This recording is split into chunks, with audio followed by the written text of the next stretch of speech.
ఓం మహాగణాధిపతయే నమః. ఓం గురుభ్యో నమః. ఓం శ్రీమాత్రే నమః.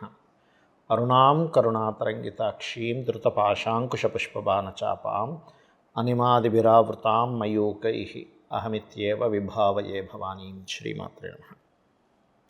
ప్రేక్షకులకి ఆ లలితాంబిక అమ్మవారి యొక్క అనుగ్రహం పరిపూర్ణంగా కలగాలని మనస్ఫూర్తిగా కోరుకుంటూ మనం ఈరోజు చాలామంది ఇప్పుడు బయట జరుగుతున్నటువంటి సంఘటనలకి భయపడుతూ ఉన్నారు. ప్రయాణం చేయాలంటే భయం. అది బస్సు ఎక్కాలన్నా, ట్రైన్ ఎక్కాలన్నా, ఎలా ప్రయాణం చేయాలన్నా భయపడుతున్నారు. ఎందుకంటే ఒక ఆటో ఇంకోటి ఏదో ఢీకొని నిన్న మొన్న ఒకరు బస్సు మంటల్లో కలిసిపోయి, లేకపోతే బస్సు పాపం యాక్సిడెంట్ అయ్యి, ఇలా రకరకాలుగా అవుతూ ఉన్నప్పుడు చాలామంది నన్ను అడుగుతున్న విషయం ఏంటంటే, ఏమంటే మా రాశిరీత్యా ఎటువంటి పరిహారం చేసుకుంటే మంచిది అని అడగడం జరుగుతుంది. అయితే ఈ యొక్క అంశాలు చెప్తుంది నేనైనప్పటికీ కూడా చెప్పేసిన సాక్షాత్ లలిత అమ్మవారికి భావిస్తూ అసలు ఈ కాంబినేషన్స్ ఎందుకు ఉన్నాయి, ఎందుకు అలా జరుగుతుందంటే, ఒకటి శని రాశుల్లో రాహు ఉంటూ, రాహు గురు రాశుల్లో ఉంటూ, గురువు కర్కాటక రాశిలో ఉన్నాడు. అందుకే ప్రయాణాల మీద ఎక్కువ ఎఫెక్ట్ పడుతుంది. అలాగే కుజబుధులు కలిసి ఉన్నారు, రవి నీచబడి ఉన్నాడు. ఇవన్నీ కూడా కాంబినేషన్స్ చెప్పాలంటే. అయితే దీని గురించి మనం ఒక్కొక్క రాశి గురించి వాళ్ళు తీసుకోవాల్సిన జాగ్రత్త, వాళ్ళు చేసుకోవాల్సిన మంత్రం ఏమిటనే విషయం మనం ఇప్పుడు తెలుసుకుందాం. మకరం వారి కనుక చూసుకున్నట్లయితే మీకు ఈ చతుర్థాధిపతి, అష్టమాధిపతి రెండు ఫైరీ ప్లానెట్స్ ఫలితాలు ఇస్తున్నాయి. అంటే కుజుడు, రవి. కాబట్టి కుజుడు, రవి కనుక కలిసి ఎవరి జన్మజాత చక్రంలో ఉన్న వాళ్ళకి ఏదో ఒక దెబ్బ కంపల్సరీ తగ్గి దాని ద్వారా కొంతవరకు బోన్ బ్రేకేజ్ అవ్వడం జరుగుతూ ఉంటుంది. ఎందుకంటే రెండు ఫైరీ ప్లానెట్స్ కాబట్టి. అయితే ఇక్కడ ప్రతిసారి మనకి చతుర్థాధిపతి, అష్టమాధిపతి కలిసి ఉంటేనే ఉండదు. ఒక్కొక్కసారి ఏమవుతాయంటే అవి కలిసి ఉండవు, కానీ అవి ఇంకో గ్రహానికి అందిస్తాయి ఆ చతుర్థాధిపత్యం వచ్చే రిజల్ట్స్ని, అష్టమాధిపత్యం వచ్చే రిజల్ట్స్ని. అందుకని చతుర్థం అంటే గృహము, వాహనము, అదేవిధంగా అష్టం అంటే ఆకస్మిక సంఘటనలు కాబట్టి వాహన మూలకంగా జరుగుతాయి. అయితే ఇవి ఎప్పుడు ఈ గ్రహాలు రెండు కలిసి ఉండి పాడవడము, ఈ గ్రహాలు వేరే ప్లానెట్స్కి దేనికి ఇస్తున్నాయో దానికి సంబంధించినటువంటి వాటి మూలంగా కూడా కొంతవరకు ఆ మహాదశలు అంతర్దశ ఉన్నప్పుడు ఇటువంటి సంఘటనలు జరుగుతూ ఉంటాయి. ఇవేమీ లేవు అన్నప్పుడు మీరు ఏమి టెన్షన్ పడకండి. ప్రశాంతంగా మీరు సూర్య ఆలయాలకి, నరసింహస్వామి ఆలయాలకి వెళ్తూ ఉండండి, లేదా ఆంజనేయ స్వామి ఆలయాలకు వెళ్తూ ఉండండి. అమ్మవారి యొక్క నామాల్లో ప్రత్యేకంగా ఓం శ్రీమాత్రే నమః అనే మంత్రం చేసుకోండి. రక్షణ శక్తినిస్తుంది. తల్లికి చూడండి, మనకి రక్షణ, పోషణ అంటూ ఉంటాం. ఆ రకంగా రక్షించేటువంటి శక్తి ఆ యొక్క కుజగ్రహానికి, అంటే ఈ కుజగ్రహం పాడైనప్పుడు మాత్రమే యాక్సిడెంట్స్ అవుతుంటాయి. కుజుడు, రవి ఇద్దరు కలిసి పాడైతే. కాబట్టి రక్షించే శక్తి అమ్మవారికి ఉంది. కాబట్టి మీరు ఎంత అమ్మవారి నామాన్ని ఓం శ్రీమాత్రే నమః అని చేసుకుంటుంటే అంత బాగుంటుంది, గుర్తుపెట్టుకోండి. అలాగే మరొక విషయం ఏంటంటే, ఇక్కడ గమనించినట్లయితే ఈ యొక్క మకరం వారికి ప్రత్యేకంగా 4, 11 అధిపతులు అయినటువంటి కుజుడు ఏమాత్రం కొంచెం మరీ ఎక్కువగా అగ్నితత్వ రాశుల్లో ఉన్నాడు అన్నప్పుడు అగ్ని సంబంధించిన విషయాల్లో కొంత జాగ్రత్తగా ఉండాలి. లేదా జల సంబంధించిన వాటిల్లో ఉన్నప్పుడు కొంచెం జల ప్రాంతాలకు వెళ్ళినప్పుడు, వాటర్ ఫాల్స్ ఇట్లాంటి ప్రదేశాలకు వెళ్ళినప్పుడు జాగ్రత్త పడాలి. మరియు సుబ్రహ్మణ్యేశ్వర స్వామి ఆలయము, సూర్య ఆలయాలకు వెళ్ళడం, అమ్మవారి ఆలయాలకు వెళ్ళడము, వీలైతే కనుక గోవులకి క్యారెట్స్, గోధుమ రవ్వ తినిపించడం, ఇవి చేయండి. అన్ని విధాలు బాగుంటుంది. చాలామంది అడుగుతున్న విషయం ఏంటంటే, మనం ఆల్రెడీ ఇటువంటివన్నీ జరుగుతాయని ఉగాది సంవత్సరం సమయంలోనే చెప్పడం జరిగింది. జాగ్రత్త తీసుకోమని కూడా చెప్పడం జరిగింది. అంటే ఇక్కడ ఏంటంటే మనం అర్థం చేసుకోవాల్సింది, ఇదేదో మనం చెప్పేసాం గొప్పతనం కాదు. ఇదంతా కూడా మహర్షుల యొక్క గొప్పతనం. మహర్షులు మనకి ముండేన్ ఆస్ట్రాలజీ అని ఇచ్చారు. మైథుని జ్యోతిష్యం అంటారు. ఆ మైథుని జ్యోతిష్యంలో కొన్ని సూత్రాలు ఉన్నాయి. అంటే కుజుడు, అగ్రెసివ్ ప్లానెట్స్ కలిస్తే ఏంటి, అగ్రెసివ్ ప్లానెట్స్ అంటే కొంచెం కుజుడు, రాహు అగ్రెసివ్ రిజల్ట్స్ ఇచ్చే ప్లానెట్స్ కనుక వీక్షణ పడుతున్నా, లేదా శని కుజుడు వీక్షణ పడుతున్నా ఇలాంటివి జరుగుతాయని చెప్పడం జరిగింది. అయితే ఇక్కడ పర్టికులర్గా ఏంటంటే, ఈ నవంబర్ మాసం అంతా కూడా పర్టికులర్గా ఈ వీటి మీద వెళ్ళేది అంటే ఏంటి, నేల మీద వెళ్ళేటువంటి లేదా జలాల్లో వెళ్ళేటువంటి వాహనాల మీద జాగ్రత్తగా ఉండాలి.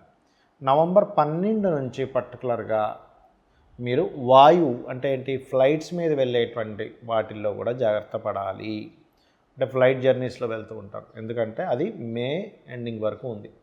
మరలా మే ఎండింగ్ తర్వాత ఇట్స్ వెరీ క్లియర్లీ అగైన్ మళ్ళీ కర్కాటకంలోకి వస్తాడు గురువు. కాబట్టి అప్పుడు మళ్ళీ కాస్త ప్రయాణం చేసేటప్పుడు. కాకపోతే నేను చెప్పేది ఒకటే, మీ అందరికీ కూడా ఒకటే సూచన, మీరు మనసులో మీ ఇష్టదైవాన్ని మనస్ఫూర్తిగా అమ్మవారు కావచ్చు, అయ్యవారు కావచ్చు, నన్ను రక్షిస్తుంది, ఆ మహాశక్తి నన్ను రక్షిస్తుంది అనేటువంటి భావనతో మీరు బయలుదేరండి. అప్పుడు ఏమీ కాదు. ఎందుకంటే చాలామంది నాకు ఈ మధ్య సార్ ఇలా జరుగుతున్నాయి, నేను ప్రయాణం చేయొచ్చా చేయకూడదని చాలామంది అడుగుతూ ఉన్నారు. మీ జన్మజాతకంలో కనుక 4వ అధిపతి 8వ అధిపతి కలిసి ఉన్నారు, లేదా 4వ భావాన్ని పోర్ట్ఫోలియో చేసే గ్రహము 8వ భావాన్ని పోర్ట్ఫోలియో చేసే గ్రహాలు, ఇప్పుడు భావాధిపతులు వేరుగా ఉంటారు, అందులో ఉండే నక్షత్రం వేరుగా ఉంటుంది. మనకి ఆ యొక్క గ్రహాల యొక్క కాంబినేషన్ ఎక్కడ కలిసింది, పాపరాశుల్లో కలిసిందా శుభరాశుల్లో కలిసిందా అనేది కూడా ఒక లెక్క ఉంటుంది ఆస్ట్రాలజీలో. అలాగ మీకు గనక 4th లార్డ్ 8th లార్డ్ కలిసి ఉంటే ఖచ్చితంగా ఆ గ్రహాలకు సంబంధించినటువంటి దానం ఇవ్వండి. అంటే సింపుల్ ఎగ్జాంపుల్, రవి అనుకోండి గోధుమలు ఎరుపు రంగు వస్త్రం, చంద్రుడు అనుకోండి బియ్యము తెలుపు రంగు వస్త్రం, కుజుడు అనుకోండి కందులు ఎరుపు రంగు వస్త్రం, అలాగే బుధుడు కనుక అయినట్లయితే పెసలు గ్రీన్ కలర్ వస్త్రం, గురువు అయితే శనగలు ఎల్లో కలర్ వస్త్రము, శుక్రుడైతే బొబ్బర్లు వైట్ కలర్ వస్త్రము, శని అయితే నువ్వులు బ్లూ కలర్ వస్త్రము, రాహు అయితే మినుములు సిమెంట్ కలర్ వస్త్రము, కేతు అయితే ఉలవలు మల్టీ కలర్ క్లాత్. ఇలాగా ఒక్కొక్కసారి మన రాహుకేతువులకు ఓన్ హౌసెస్ ఉండవు కదా, అంటే అవి ఏ రాశుల్లో ఉంటే ఆ రాశి యొక్క తత్వాన్ని అవి తీసుకుని ఉంటాయి. అది ఏ గ్రహమైనా బట్ రాహుకేతువులకు ఓన్ హౌసెస్ ఉండవు కాబట్టి ఈ రకంగా తీసుకోవాలి. అయితే ఇందులో కనుక మీకు ఉదాహరణకు ఉచ్చస్థానంలో ఉన్నాయనుకోండి, ఏం కంగారు పడకండి, అది ఒక రకంగా ప్రాపర్టీ యోగాన్ని కూడా ఇస్తుంది. కాకపోతే ఎంతైనా 4-8 కాంబినేషన్ అనేటువంటిది కేవలం మీకు యాక్సిడెంట్ అనే కాకుండా కొంచెం మీ మదర్ యొక్క హెల్త్ విషయంలో కూడా చూసుకోవాలని దాని యొక్క అర్థం. అంటే తనకి ఏదైనా చిన్న చిన్న సర్జరీస్ మంచి ఫ్రూట్ఫుల్ సైన్స్లో ఉంటే ఒక్కోసారి చూడండి, మనం ఏదైనా చిన్న సర్జరీ ద్వారా లాంగ్ టర్మ్ ప్రాబ్లమ్ పోగొట్టుకోవచ్చు అని చేయించుకుంటారు. సమస్య కాదు, అది చేయించుకుంటుంటారు. అటువంటివి కూడా పనికొస్తాయి ఇక్కడ. అయితే ఇక్కడ మీరు మరి ఏమిటండి, ఇప్పుడు ఫ్లైట్ ఎక్కుతాము, ఫ్లైట్ మీరు నవంబర్ 12 తర్వాత నుంచి ఫ్లైట్ రిలేటెడ్ సంబంధించిన ప్రయాణాలు కూడా జాగ్రత్తగా ఉండాలి అని చెప్పి మరీ ప్రత్యేకంగా చెప్తున్నారు కదా. మరి ఏమిటి అంటే నేను చెప్పేది ఒకటే గుర్తుపెట్టుకోండి. ఇక్కడ మీరు ఎందులో ప్రయాణం చేసినా మీరు చూసుకోవాల్సింది ఒకటే, మీ జన్మజాతకంలో ఆయుష్ కనుక బలంగా ఉంటే, మనం చూడండి ఆ రోజు ఒక ఫ్లైట్ పడిపోయినప్పుడు ఒక అతను మాత్రం ఏదేదో ఫ్రెష్గా అప్పుడే స్నానం చేసి బయటకు వచ్చినట్టుగా వచ్చేసేట అక్కడికి నడుచుకుంటూ. అంటే ఏమిటి, అతనికి ఆయుష్ ఉంది. మొన్న జరిగిన బస్సు యాక్సిడెంట్లో కూడా కొంతమంది బ్రతికారు, కొంతమంది పాపం చాలా బాధాకరమైనటువంటి అంశం, అది మరణించారు. కాకపోతే నేను చెప్పేది ఒకటే, మీరు ఇంకా మీ యొక్క జీవితంలో ఈ భూమి మీద మీరే కర్మ చేయడానికి వచ్చారో, ఏది అనుభవించడానికి వచ్చారో అది కనుక అయిపోయింది అంటే మాత్రం ఆ పరమాత్మ, అంటే మన యొక్క కర్మ పరమాత్మని కదా, మన యొక్క కర్మ ఏదో రూపంలో అక్కడ కంప్లీట్ అయిపోయినప్పుడు అది నిద్రపోతూ కూడా పోయేవాడు ఉంటాడు, యాక్సిడెంట్లో కూడా పోయేవాడు ఉంటాడు, లేకపోతే రకరకాల ఫుడ్ తింటూ నీళ్లు తాగుతూ కూడా పోయేవాడు ఉంటాడు. దాన్ని ఎవరో ఆపలేరు. కాబట్టి దాని గురించి టెన్షన్ పడకండి, ప్యానిక్ అవ్వకండి. మీకు కనుక ఇంతవరకే ఉంది నా కర్మ, దాని తర్వాత ఇంకొక జన్మ ఉంది, ఇంకో దగ్గర ఇంకొక లైఫ్ ఉంది, ఒక మంచి లైఫ్ ఉంది అన్నప్పుడు ఆ మార్పు జరుగుతుంది. దీన్ని మనకి శ్రీకృష్ణ పరమాత్మ చాలా స్పష్టంగా చెప్పాడు. దీని గురించి ఆలోచించరు అని. కాకపోతే ఇక్కడ ఏంటంటే కొన్ని మానవ తప్పిదాలు ఉన్నాయి. అంటే రోడ్లు సరిగా లేకపోవడం, వీటి వల్ల కూడా యాక్సిడెంట్ అవుతుంది. కాబట్టి మనం విజ్ఞతతో మనం ఏ ప్రాంతంలో ఉంటామో ఆ ప్రాంతంలో వాటిని పట్టించుకొని ఆ యొక్క నాయకులకు చెప్పడం కూడా మన బాధ్యతగా తీసుకుంటూ ఉండాలి. కాకపోతే గ్రహస్థితులు ఇలా ఉన్నప్పుడు మనం ఇంటి నుంచి బయలుదేరేటప్పుడు గుర్తుపెట్టుకోండి, ఇంటి నుంచి బయలుదేరేటప్పుడు పర్టికులర్గా ఇంకొంతమందికి ఒక వారం బట్టి కూడా ఉంటుంది. అంటే కొంతమంది చేసుకుంటారు అలా కూడా. అలా అయితే ఉదాహరణకి ఆదివారం అనుకోండి నారాయణుని, సోమవారం అనుకోండి ఓం రాజరాజేశ్వరి నమః, మంగళవారం అనుకోండి స్కందుణ్ణి, బుధవారం అనుకోండి ఓం విష్ణవే నమః, లేకపోతే ఓం నమో నారాయణాయ, లేదా గురువారం జయ గురుదత్త శ్రీ గురుదత్త, లేదా శుక్రవారం శ్రీమాత్రే నమః అనుకుంటూ బయలుదేరండి. శనివారం ఓం నమో వెంకటేశాయ.